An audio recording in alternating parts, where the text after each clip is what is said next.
السلام عليكم، اخباركم؟ يا رب تكونوا بخير. معكم محمد علي من قناه نجرب وفيديو جديد. فيديو النهارده كده مختلف، بس مختلف بجد يعني، لان احنا مش هنجرب ولا اكل مصري ولا مطاعم مصريه. احنا النهارده هنروح الخليج، فبما ان احنا هناكل اكل خليجي فكان لازم اجيب من مطعم موثوق فيه او معروف ان هو بيعمل اكل خليجي، مش مجرد مطعم بيقول اكلات خليجيه وبيجتهد. لا، المطعم اللي احنا جايبينه النهارده ليه تقريبا مش عارف يعني في جدة بس في 6 فروع، ومش عارف في الطائف وفي كذا مكان، وفي هنا في مصر ليه 3 فروع، فيصل ومهندسين و6 اكتوبر تقريبا يعني كده. فالمفروض ان هو مطعم موثوق في الاكل بتاعه، ان هو هيبقى اكل بالظبط زي ما بيتعمل هناك بيتعمل هنا. دخلت على المنيو بتاعه لقيته بسيط شويتين، هو مجرد شوية في حاجة اسمها إدام والفراخ ومقبلات واللحمة بس كده. طبعا انا مش عارف يعني ايه ادام، فلو في حد بيشوفنا من الخليج يكتب لنا في الكومنتات يعني ايه كلمة ادام. فلقيت عندهم حاجة اسمها فحسة وحاجة اسمها سلتة، يعني اتصلت بيهم فقال لي لا والله الفحسة سلتة. فاتصلت عشان اعمل الاوردر، فقلت له عايز اجرب الفحسة، فقال لي لا والله الفحسة خلصت. فاتوترت قلت طب انا هعمل ايه كده من غير فحسة؟ قلت له اديني سلتة على طول.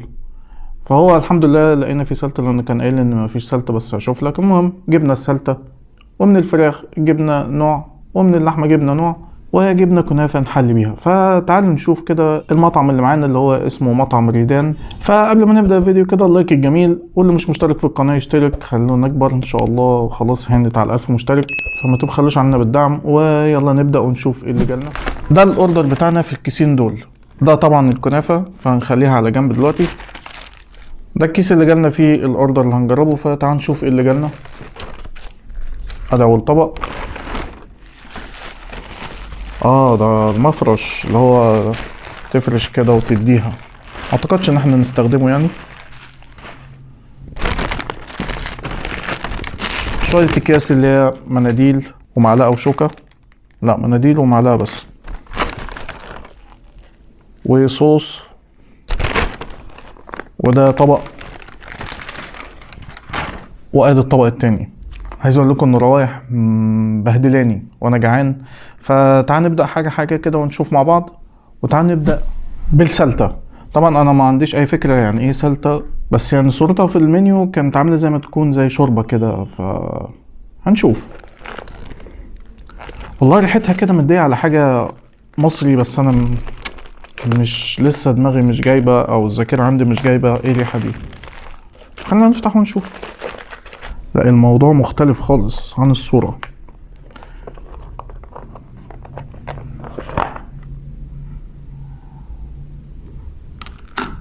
واو واو، شكلنا هنتبسط ان شاء الله هنتبسط. طب دي شكلها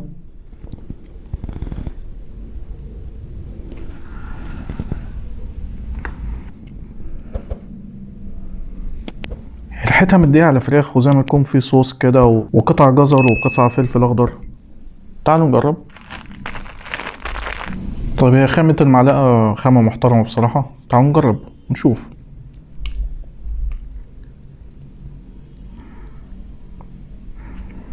هي فعلا قطع فراخ صغيرة خالص، ومعها فلفل، قطع فلفل برضو مقطعها صغير، وقطع جزر. ريحة تدوخ. تعال نشوف وندوق. بسم الله. لا، ده في كمان قطع بصل صغير وفي بسلة خضراء. يبقى دي بسلة وجزر وفلفل. هي فيها سبايسي شوية، ومقطعين عليها قطع فراخ نسائل صغار قوي يعني. بس والله فكرة حلوة قوي وطعمها حلو قوي، والسبايسي ده مديها طعم. هي طعم البسلة بتاعتنا بس مع شوية السبايسي مع شوية الفراخ مدين طعم غني جدا. لا، حلوة دي. سعر السلتة دي 65 جنيه. تقييمي ليها اديها 8.5 من 10. بداية مبشرة وشكلنا هنتبسط. تعال نشوف اللي بعده. تاني حاجة معانا يا اما لحمة يا اما فراخ، يعني ما فيش غير كده.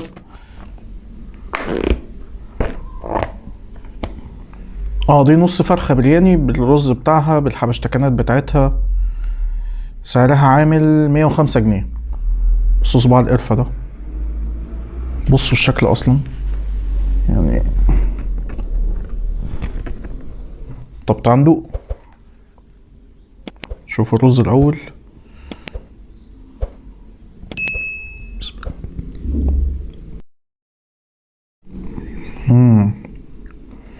الرز مليان توابل وبهارات وقرنفل وقطع طماطم صغيرة وعود القرفة ده، فبصراحة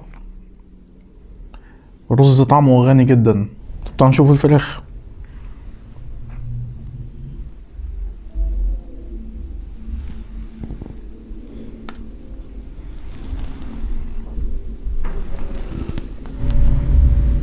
وتعال نشوف الورك. اطلع يا عم الورك. والورك ناقص دبوس تقريبا، ولا راح فين الدبوس؟ لا دبوس جوه. طب تعال نشوف الفراخ. وتقريبا الصدر المفروض يبقى هو انشف حاجة، فهنشوف. اتقطع بكل سهولة يعني، مش مستاهل. تعال ندوق. بسم الله.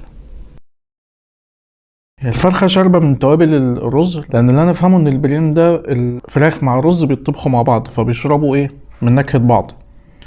فهو يمكن الفراخ مش مالحة شوية، لكن كسوى يعني الصدر ما شاء الله مستوي وطري. هو بس محتاج شوية ملح بس، وطعمه هيبقى مظبوط جدا.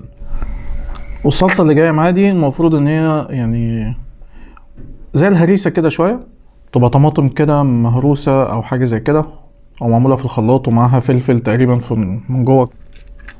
فهو اسمها دجس او دجس او دقس يعني حاجه زي كده. تعال نجربها كده على الرز. نحط شويه كده ونجرب كده ندوق.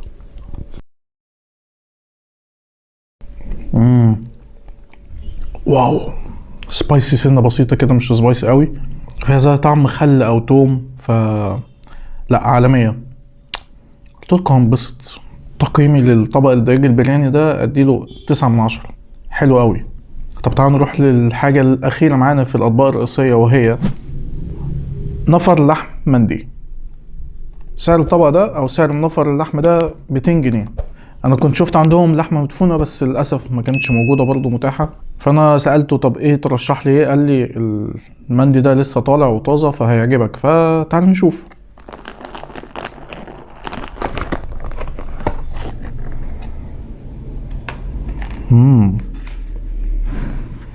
بصوا كده معايا. أنا شايف حتة لحمة زي ما تكون موزة مع رز، بس الرز هنا مختلف شوية عن بتاع البرياني. وفي كده زبيب، ودي مش عارف دي ايه، دي قطع ايه، دي كبدة او قلب تقريبا. هنشوف. الريحة بقى هنا مختلفة، يعني ريحة الدجاج البرياني او الرز نفسه فيه توابل وبهارات كتير. تقريبا ده رز يعني ايه، معمول خفيف شوية، فريحته مختلفة خالص. حتى لون الرز باين ان هو مختلف، لونه ابيض، وفي رز ابيض واصفر. طيب تعال ندوق.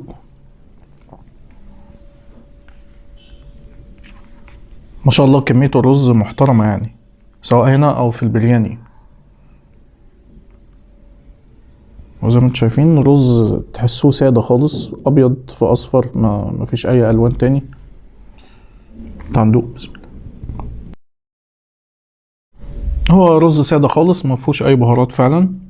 تحسوه مسلوق يعني، او هو الرز البسمتي اصلا مش تقيل، فلما بيتعمل كمان من غير بهارات فبتحسوه زي ما يكون مسلوق يعني كده. تعال نجرب مع الزبيب، ونحط عليه شوية دقوس ولا دقس.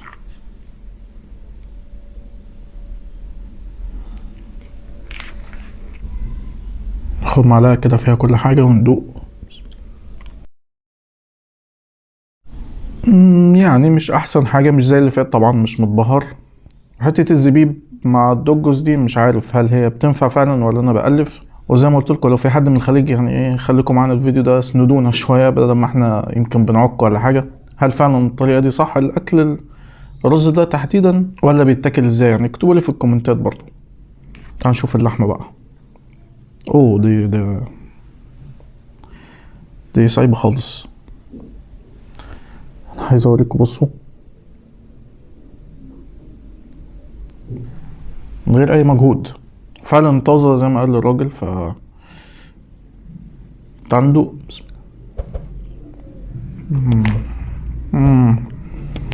ايه الحلاوة والجمال ده، ايه ده. فبرضه كمية اللحمة كويسة مع كمية الرز برضه محترمة. فلا الوجبة دي اديها 9/10 برضه. طب خلينا نختم الفيديو بالحلو اللي جاي معانا. ومعانا الحلو هو اخر حاجة اللي هو الكنافة. هو الحلو عنده مفيش غير حاجة واحدة، هي كنافة اسمها كنافة ريدان ب30 جنيه. جايب معاها السيرب بتاعها والشوك. هنفتح ونشوف هل هي كنافة نابلسية ولا كنافة عادية، مش عارف.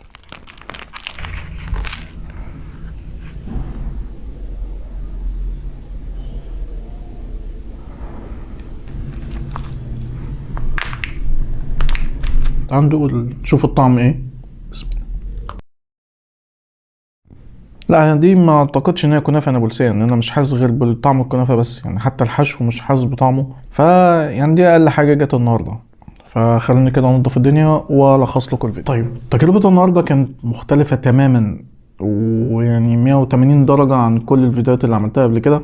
وانا كنت عايز اعمل كده، يعني عايز اجرب اكل خليجي، اكل يمني، اكل كويتي. يعني في مطاعم كتير جدا جدا من دول تانية او من دول العربيه موجوده هنا في مصر، فعايزين نجرب الموضوع ده.